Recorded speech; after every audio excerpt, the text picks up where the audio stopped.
All right. Okay. So this is activity 32.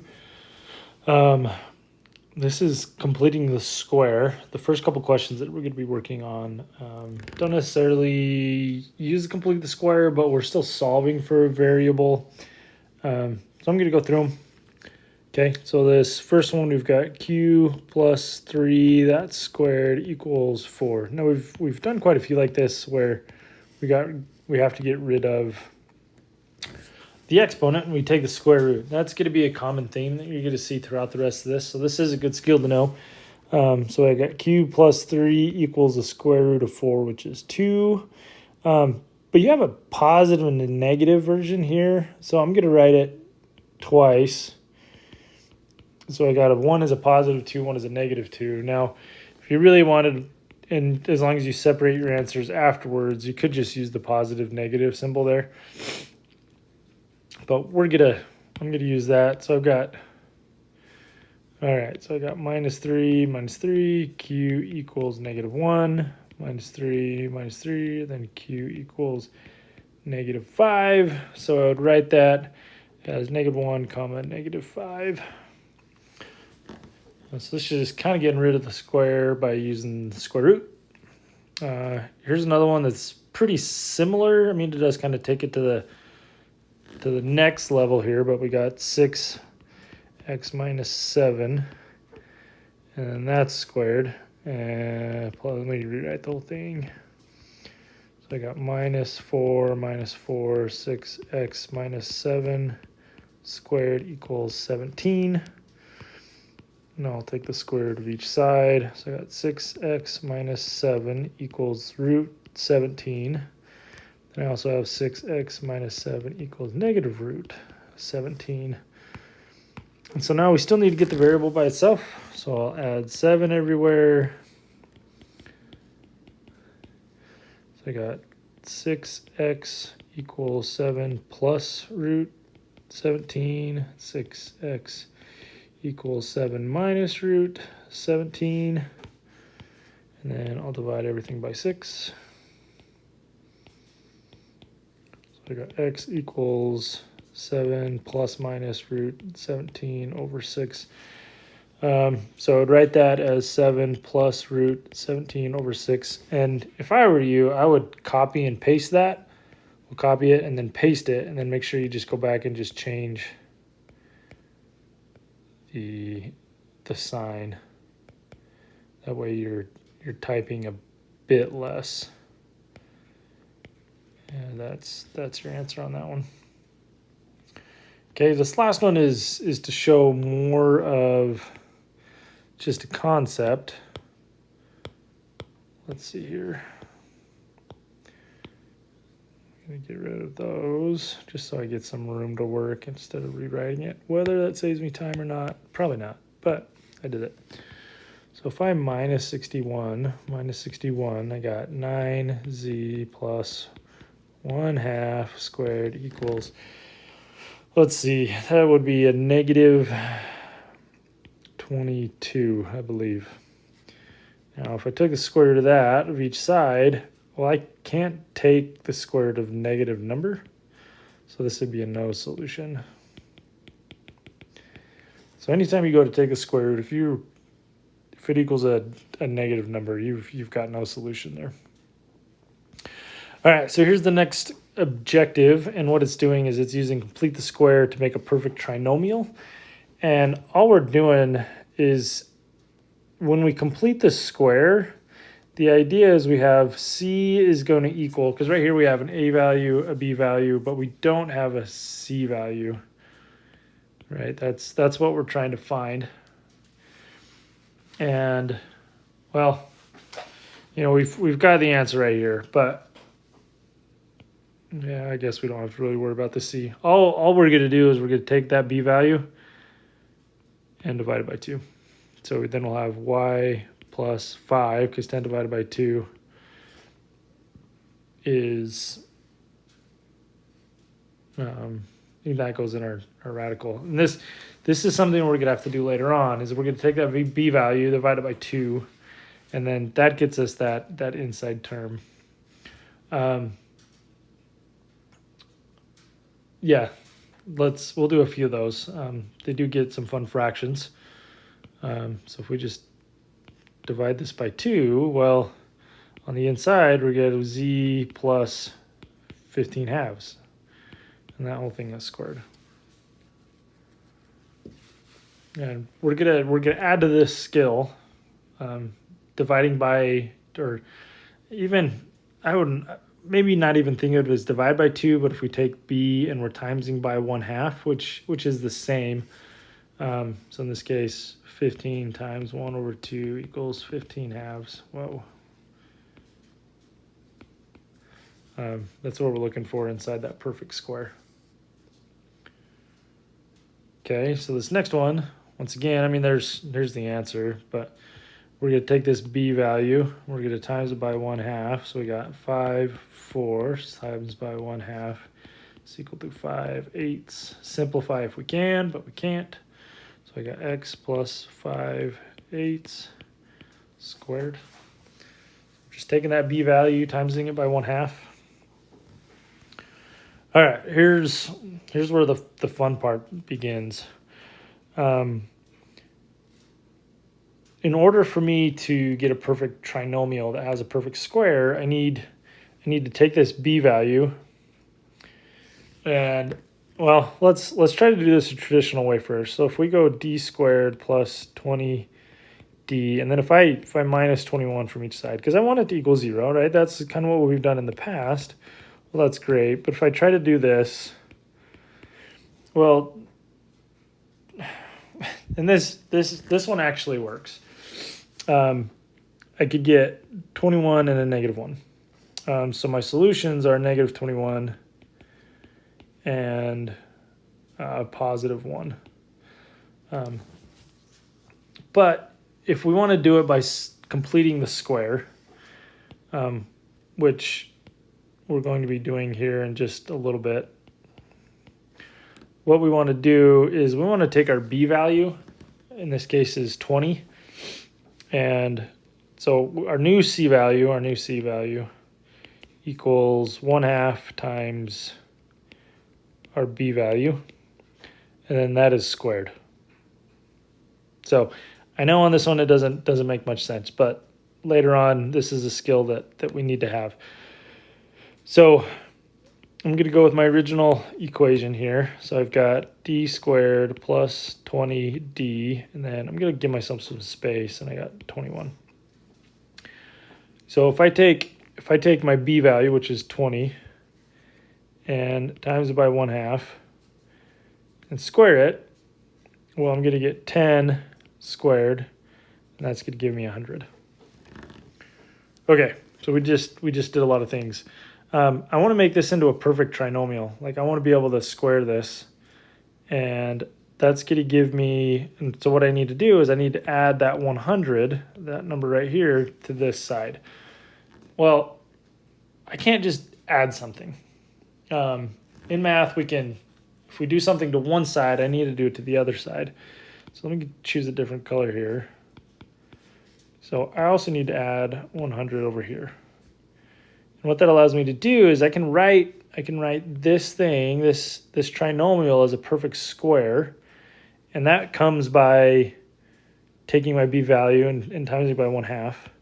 So I'm going to get d, whoops. So I got d plus that b value divided by 2, so 20 divided by 2 is 10 squared equals 121, or 21 plus 100 is 121. Why I want to do that is now I can take the square root of each side. So I got d plus 10 equals plus and minus 11, which let me just write as two separate ones. So d plus 10 equals -11. So I minus 10 everywhere. So d equals 1, and then d equals -21. And when we factored it kind of the old-fashioned way, that's what we got. But this is just another way of solving it. And the reason we want to know how to do that is, well, the numbers aren't always going to be nice. Like on this next one, I've got some fractions in here, which we can't do it traditionally.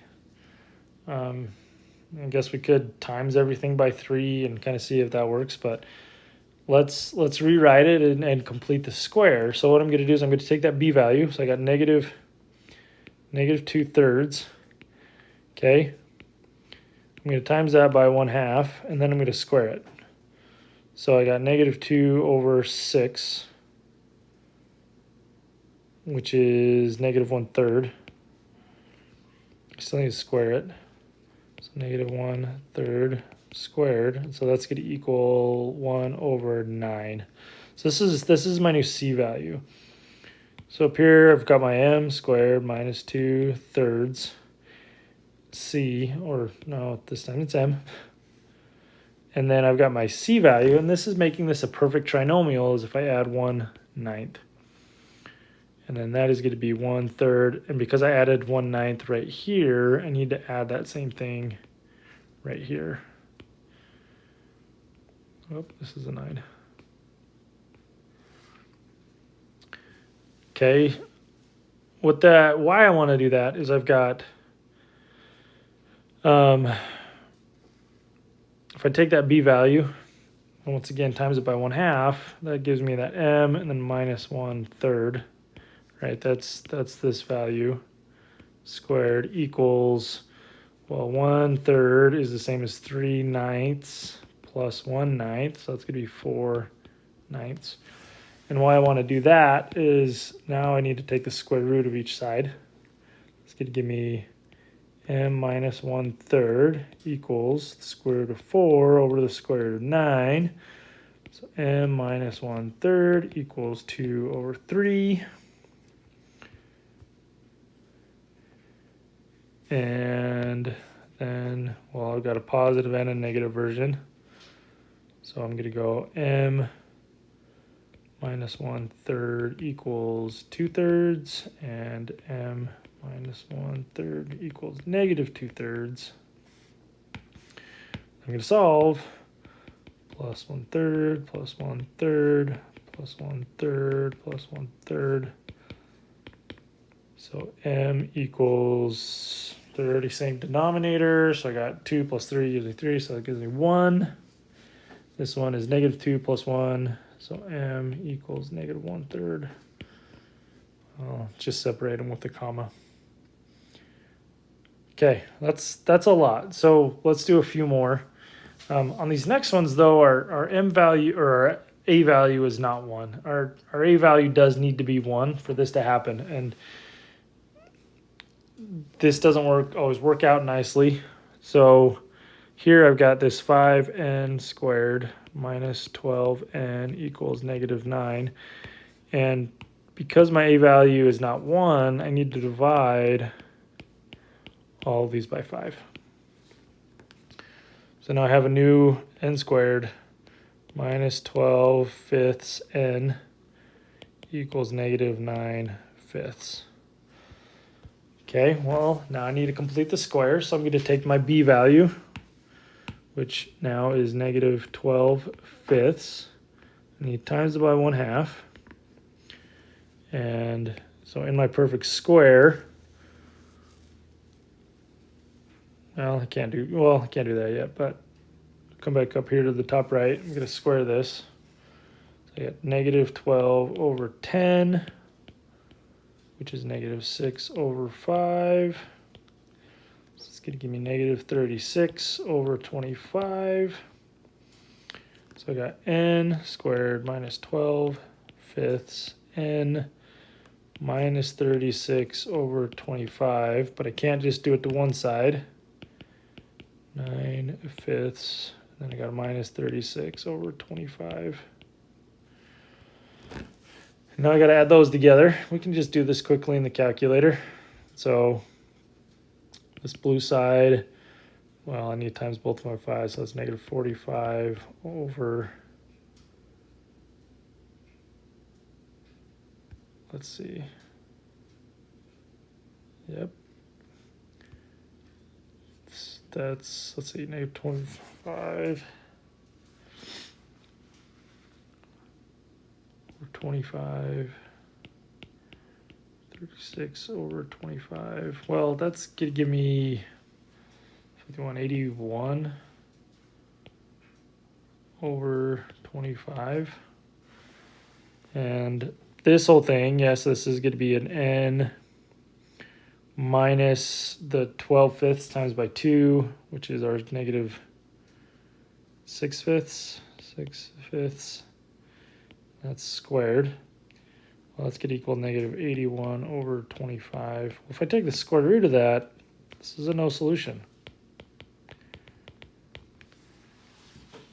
Which I know that's not very satisfying, and just let me check a few things here. Let's see, close preview, objectives, nope, close preview, that's this one. Yep, which is that one right there. Let's do another one where I have a solution. And I didn't save one, but I got some right here.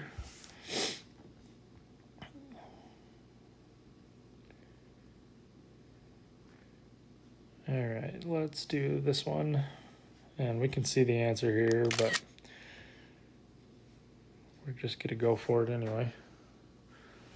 And let's see if we can do it all in this kind of work here. Okay, I don't think I'll have enough room, so I'm gonna copy this, get it done, copy and delete, paste it right here once it loads.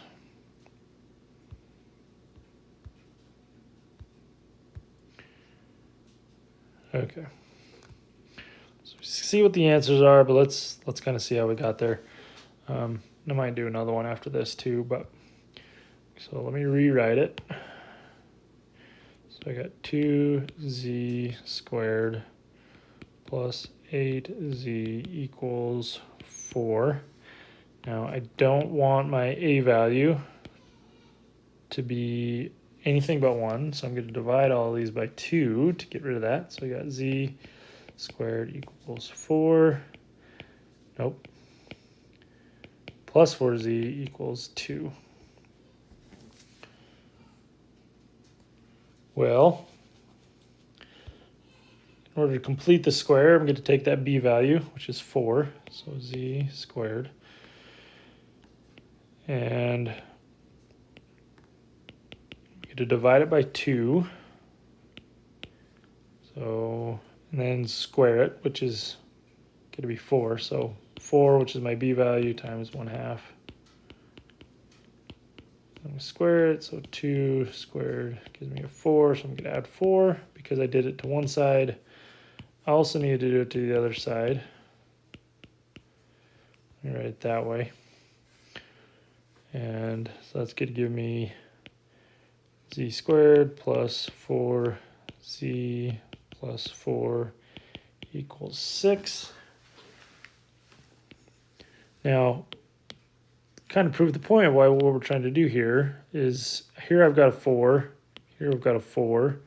So 2 times 2 is 4, 2 plus 2 is 4, and that gives me that perfect square of z plus 2 squared equals 6. So now in order to get rid of that, I'm going to square those. So I'm going to get z plus 2 equals plus minus root 6. Minus 2, so z is going to equal negative 2 plus minus root 6, and the way we would write that is z equals negative 2 plus, let's see, square root of 6, or negative 2 minus the square root of 6. Not too shabby. Does that match what it started with? Yeah, that matches right there. Okay, let's grab one more that's not so nice. Yeah, this one was kind of nasty. I did this one on my own, and I'm not a big fan of their answer, and we'll just copy this one. Yeah, let's just go there, screenshot, maybe. There we go. And we're going to come in, and we'll examine this answer kind of when we get down to the bottom of it.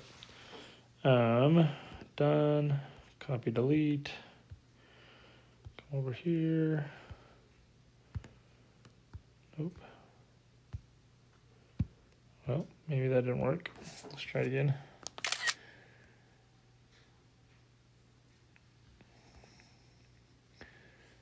Done.